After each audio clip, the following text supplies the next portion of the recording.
All right, so today we're checking out the Champion 6500 watts, 5000 running watts inverter generator. So this is our first inverter generator, so I'm pretty excited about it. We do have a couple electric cars, and also we live on an island, so this is a must at this point, just in case anything happens. So this is a pretty large box. We're in the garage right now. The shipping label says it weighs 117 pounds. I know the generator itself weighs about 101. So it came in just like this. UPS dropped it off. I do like how they use these bonding straps where the box can kind of stay together better. Go ahead and cut those. So there's a lot of great information on the box. So here we have easy start, intelligent display gauge, GFCI outlets, economy mode, RV ready, outlet covers, and it's portable. Here are the basic specs. We got 6500 watts, running 5000. This generator does produce 120 or 240 volts, which is great. At 120, it can do 41.7 amps, and at 240, 20.8. 60 hertz. Noise level is at 64 dB. It can run 15 hours with quarter load. That's the engine size there. Runs only on gasoline. That's the capacity, almost 4 gallons. The oil it uses, 1030, and the oil capacity there. So, and here we have some wattage reference guides depending on your loads and what you need it for. So this generator does come with 3-year warranty, and you get lifetime technical support. This is what's in the box. We can see the picture of the generator, and I believe that's the model number. So on the front here, it's pretty much everything what we've said, except a little more nicely presented with graphics. We got a fold-out handle, carbon monoxide shutoff, and these are the outlets that it has. And the 240 is actually quite important for us because we want to charge the electric cars efficiently when we have to. And also, it is a neutral bonded to the frame. All right, this is what we see on top. So we got some explanation about the carbon monoxide, keeping your generator away. Don't run it in the garage or by a window. Our manual paperwork. So this is our operating manual. It's quite thick and seems to go in very good detail about everything you need to know. This is kind of interesting. It looks like stickers. I guess if you like stickers, you get these. Some more stuff here, and more importantly, the quick start guide. And this is the one you're really going to look at and get started with, so we can see all the steps and everything we need to do to get this thing going. All right, so let's unbox this thing. So we got our upper layer, and we got a lot of this soft foam, and right away we can see the generator. It is plastic wrapped, which is nice. We got some stuff here. So that looks like the oil that we'll need to put into the engine. And on this other side, we got the funnel. So yeah, as you guys can see, very well packed with foam all around. And even though it wasn't shipping, it looks like everything was protected very well. So because this weighs about 100 pounds, it's quite heavy. So you either need 2 people to raise it up, or you could cut the box and then get it out. But I want to preserve my box.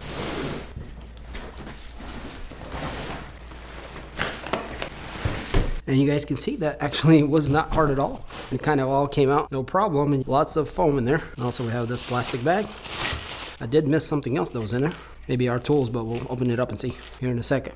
So yeah guys, this is a pretty large generator, and let's see if we can roll it out of the way here. Grab the handle. Pretty nice feeling handle. Gonna grab it and roll it out of there. That's gonna be everything that's in the box. All right, so let's see what these accessories look like here. Pretty basic looking funnel with a rubber tube clear, but yeah, that should be pretty easy to put oil in. Okay, so this looks like our spark plug wrench. So this end here goes into the spark plug, and then can use this bar here to loosen and tighten it. So yeah, that's nice.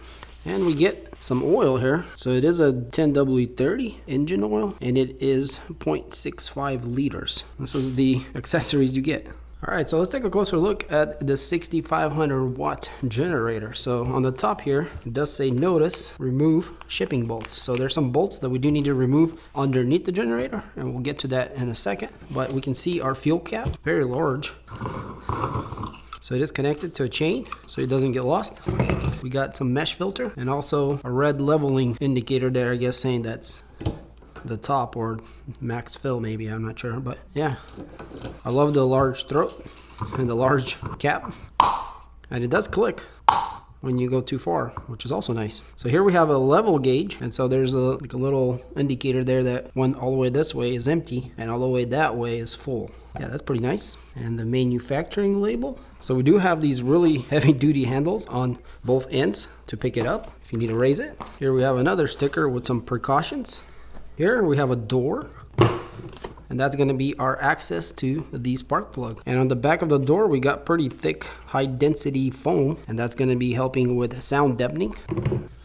The sides look great. The panels do come off. We'll take them off here in a second. This is what the back looks like. Got a nice Champion logo here. Some venting in our exhaust port. And I believe this is a spark arrestor type, as these do require it. So we got these nice wheels. They're like a really hard rubber, almost plastic. And the wheel itself is obviously plastic. And the generator does sit on the wheels while running. Going here to the other side, got another panel here. Some venting, a door there, which we'll get to. A dial here. It's an easy start dial, and we have the 4 different positions. And here's our pull crank. Going to the front here, we can see we have more notices, like don't forget to put your oil in. Here's some steps here. Our front control panel, the handle, which is very nice, and it does click in. There's some rubber ends here on each end and a little tab here that it clicks into, and that helps it from not vibrating. Venting on the bottom, got the Champion logo here, and our control panel, which is this is our gauge, reset for overload, eco mode, power load indicator with the lights, reset for the 12 volt, 2 more resets for the GFI, and these have little caps for weatherproofing. Very nice. Then we have our 30 amp 120 volt RV plug. That's what that one looks like. And then we got the 120 to 240 20 amp L1430 plug there. So we also got a ground bolt. And here it also says that we are bonded to the frame on the neutral. So going back to the side, let's go ahead and take this panel off. So you just turn the tabs on top, but it also has a few clips that it clips on, and then the bottom just goes into the frame there, so like that. Yeah, there's not too much to see here. You can see our access there to the plug. The engine looks nice and clean. Our carburetor, and then also our filter here, which let's see how easy that is to get to. Okay, it's not too bad. Top just comes out, and we got a little foam filter. And this one does seem to have some oil on it, just a slight amount, which is good.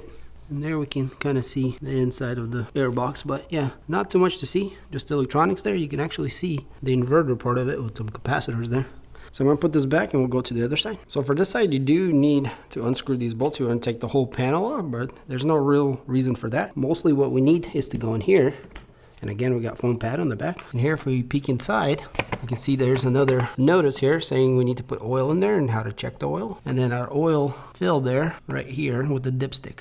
And you guys can see these wires right here are actually the neutral bonding to the frame, looks like, or to the engine in this case. So let's go ahead and pull that oil plug out. And we can see we have a bit of oil right on the dipstick. So we definitely need to add some oil. That was included with the machine. And probably more importantly is this hose here, which actually clips to the side right here, if you guys can see maybe. And this is the drain. And I love how long they made it, which would be quite easy to do oil changes. Now it does kind of seem to go up a little from where the engine is, so it might still need to be tilted, but either way, this is a very convenient thing, and I love how they made a special place for it where it just holds it and doesn't, you know, bounce around in there. So in the quick start guide, our first step is to tilt the generator over and take the supporting hardware out from the bottom of it. So I got a piece of foam from the box, so I'm going to just grab this handle and just tilt it over right into that foam. And here on the bottom we can see we have 4 bolts, and they're orange to take out, and they are 10 millimeter, and you can use a wrench or a socket or whatever you have, and they're not very tight. They come right out quite easily. Actually, when you break them loose, you can pretty much do them by hand. And so what these do is they kind of hold the motor down, so whenever it's shipped, it doesn't bounce around everywhere. And so you won't need these technically anymore unless you plan on shipping it. You might want to keep them for that reason. Simple enough for step 1. And while we're under here, we can see we have pretty large squishy rubber feet here on the front. And again, on the back, we're actually sitting on the wheels. But yeah, everything looks pretty good under here. And also if we go up here, we can kind of see the inverter heatsink there where it draws air in to cool it. And if we go to the top, we can kind of see it here too, the heatsink to the inverter. All right, so step 2 is putting oil in it. Here it says the recommended weight and the ounces you need. Then after that, things are pretty common sense. Move the generator outside, add fuel to it. Don't plug anything in it because you need to start it first. And then go to choke, pull on the recoil, and then when it starts, move the dial to run position from the choke. And then you can plug everything in and you're good to go. All right, so let's put the oil in. I'm gonna move this to the side. In any case, hopefully you guys can see that's the drain right there. And I'm gonna also put a little rag just in case we drip. And I do have a light inside there, that's why it's so bright. But yeah, hopefully we can see. But I'm gonna get the dipstick out. So we are on the very tip.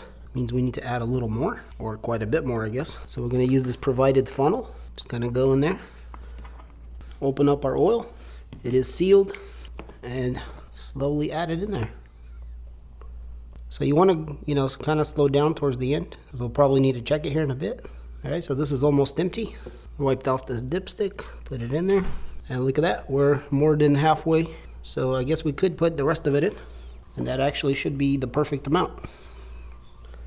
Well, actually, it's coming out, or maybe I just poured it in too quick. Now, there's just a tiny bit left.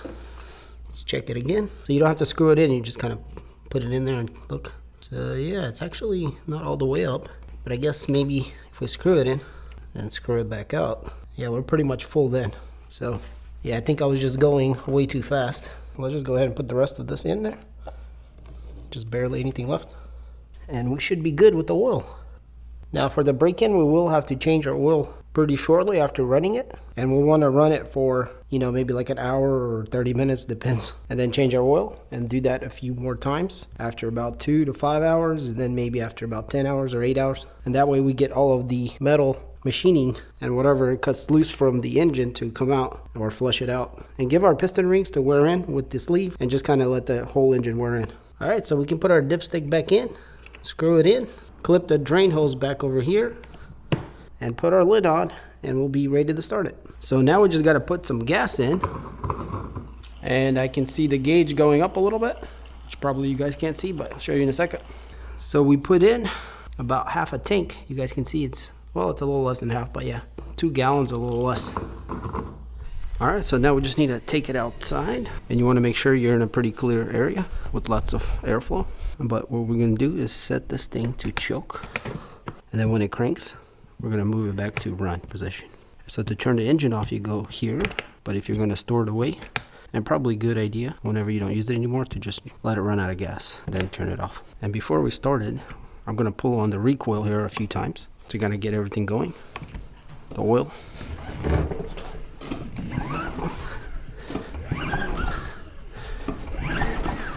And now let's put it into choke.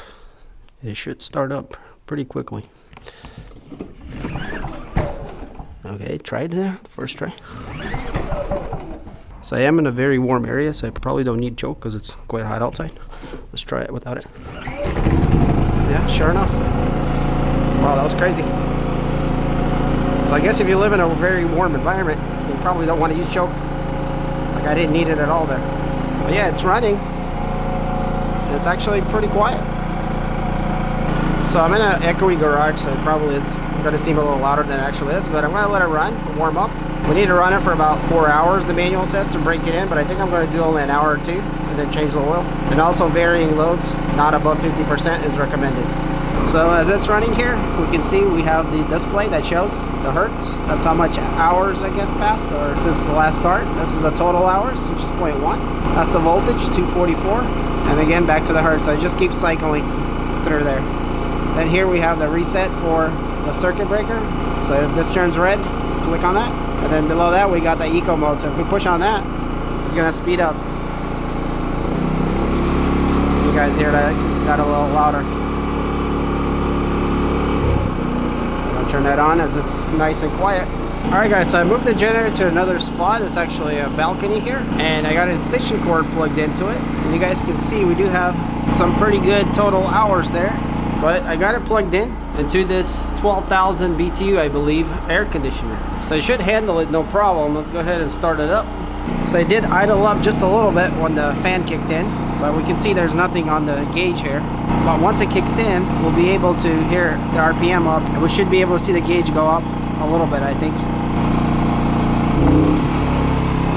And And there it goes. You guys saw it go all the way to here. So there was a really big surge in the beginning, but now the load is pretty low. About 15% or so maybe. 25 should be our next dot.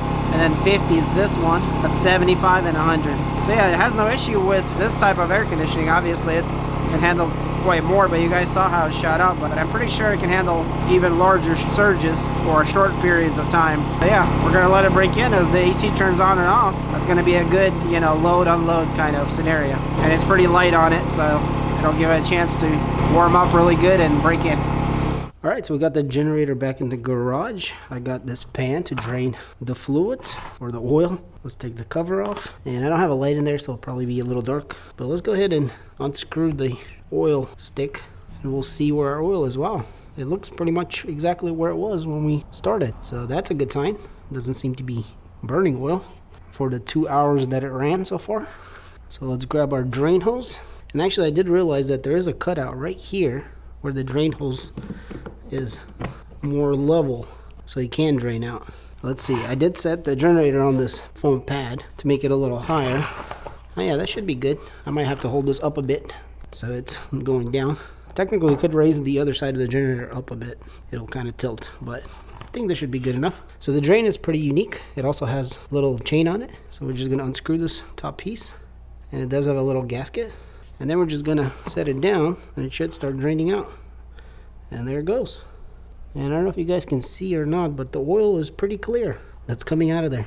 It's kind of hard to tell, but it's not like black or anything. So I guess that's good, but it does have a tint to it for sure. So this is why it's important to do a pretty quick oil change on your first run. We're doing it at 2 hours. Some people like to do it at 1 hour. Some do it even at 30 minutes, 10 minutes. So we just did it at 2 hours, should be okay. And so for our next interval, we're probably going to do 4 or 5 hours and then change the oil again. And then after that, I'm probably going to do about 10 hours. And that should be good enough. So 3 oil changes. And then the next time we use this thing, we'll do a 50-hour run or maybe like a 30-hour run. I'd say probably 30 and then change the oil. And then after that, a 50. And then I think 100 hours is what's recommended. However paranoid you are, but it's never too bad to change oil too soon if you want to make sure that your generator lasts a long time. But yeah, as we're draining out, it does come out pretty slow. So you do need some patience, but it is coming out. All right, so we're running out. I got this thing pushing down on it. But if we look at the oil, I don't know if you guys can see, probably not too well, but there's some flakes in it. I can see them with my eyes. Not sure if you guys can see it on the camera. It's definitely got flakes in it and it's kind of brown. So yeah, definitely do your oil change pretty quick on your first run. I probably should have changed it a little quicker, but we should be all right. 2 hours is not that long and we had a pretty light load. All right, so we're just dripping now. So that's pretty much all of it looks like. So let's go ahead and put the lid back on. Yeah, this hose is really convenient. Make sure everything is nice and clean. I guess leave it here for now. Let's move this out of the way. So I went ahead and refilled the original oil can that came with it because I noticed it was almost full up to here, so I made it a little less. So that should be pretty much perfect. So I got this other funnel. Let's see if it works. So yeah, that works too, but I don't think it's steep enough maybe. Yeah, that's probably why they give you the flexible one here with the clear hose. So we'll go ahead and refill our new oil. So this is fully synthetic, 1030. And you guys can see it's darker out of the box as it is Mobil 1 fully synthetic. So I gotta go pretty slow. Last time I went fast, it seemed to run out of there. Actually, that reminds me, should probably put a rag in there just in case we do run out. It'll not go everywhere, but kind of go in the rag. But yeah, we're just adding oil at this point. And so our next run will be about 4 to 5 hours until the next oil change. And so far, it looks like just putting it in. So yeah, we do need to add some more. So we probably drained out more than we put in. So yeah, if you drain it out completely, you definitely need this all the way full here to replace what was in the engine. All right, so I filled it up some more as it is very close to the top, but it's not out completely. So plug back in, snap the hose back in, and we're ready for the next run. All right, so we're back at the porch. Let's go ahead and start it up. I didn't tell you guys that I did run it out of fuel by putting it to here, and it did take a little longer than I thought it would. It was idling and kind of on and off for about 3-4 minutes until it died. So, but yeah, it went completely dry. So let's see how quick it starts after that. I'm guessing it's gonna take a little longer than usual, but let's find out.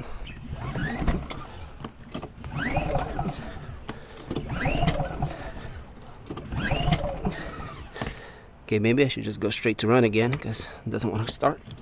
And sure enough, Yeah, that's crazy how I practically don't need to use the choke, looks like, as it just starts on regular run. And then again, it's always over 80 degrees here no matter what, except for at night maybe it's like 75. But awesome, I'm gonna let it warm up a bit. We can see we got 2 hours now. We're gonna head to 7 hours, which will give us another 5 hours for the next oil change. And also I'm gonna try to put more load on here. I'll probably turn on the AC again. And if I can get the cord to stretch, we'll actually try to do some 240 charging while using the 120. That should be interesting. All right guys, so we are running, everything's good. We got 3.7 hours, so we're putting in the hours. We need 7 total. You guys notice here, we have another plug that I plugged in. That actually goes 240 to the EV charger. So we got the AC running and the EV charging at 240, only 5 amps right now. And we can see we're about 25% load. The generator did rev up a little bit. And here you guys can see on the app that the car is charging. 5 amps, 237, 38 volts. Kind of fluctuates. Well, let's go ahead and add it to, let's say, 8 amps. And you can hear the generator rev up even more. And now we got 3 dots there. And I think I can safely go to about 10. Okay, so the generator is really running now. It got quite a bit louder. And we're still on the 3 dots, so yeah, that's a lot of power we're pulling. That's about, what, 2,400 there, plus the AC. About 3,000 watts, 28, 29.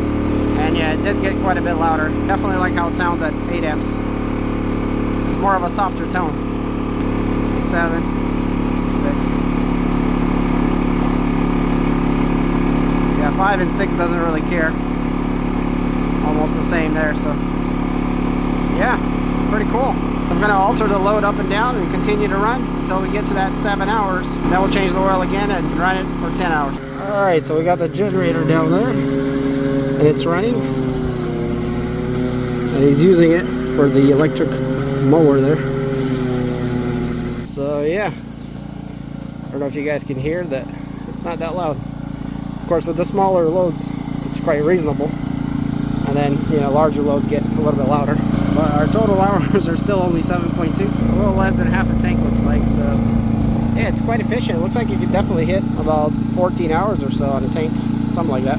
So yeah, it starts up really good and it runs really good. It does have a little bit of unstableness and idle. Not sure if you guys can hear it, but yeah, overall very happy with how powerful it is and all of the ports, and starts really easy. It does take a while to run out of gas when you store it away, but I love that it has this option. 240 volt is a must for us. So yeah, super nice generator. It's definitely going to be nice to have it, especially in emergencies. So if you want to get one for yourself, check out the links below. And as always, thanks for watching, and I'll catch you on the next one.